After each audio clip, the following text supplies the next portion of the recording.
A counterweight trebuchet was the king of all siege engines. A catapult capable of smashing down castle walls from great distances.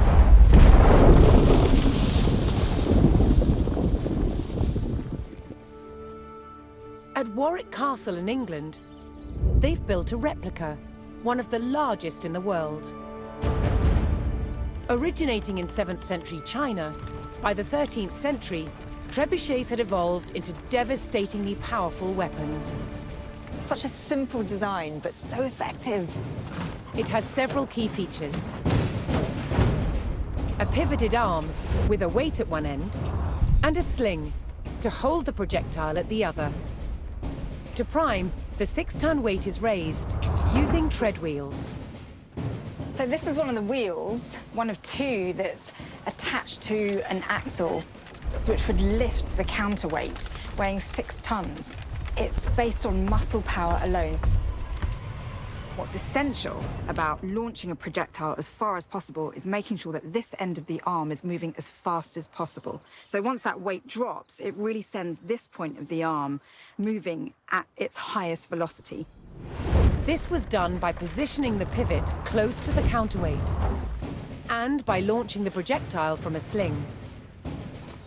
When released, the sling whips round, vastly increasing the launch speed. Trebuchets were carefully aimed, like modern guns. In order to weaken the castle walls or even breach them, you had to make sure that the projectiles hit the same spot every single time. For each projectile to follow the same trajectory, they all had to be the same weight and shape. To achieve this, masons used a gauge. Now I'm going to load this projectile into the sling. Oh, this one must weigh about 25 kilograms, but some projectiles can get up to 150 kilograms. That's the weight of 2 men. Trebuchets were also used to throw burning tar, beehives, even dead bodies. Anything to cause maximum distress to the enemy.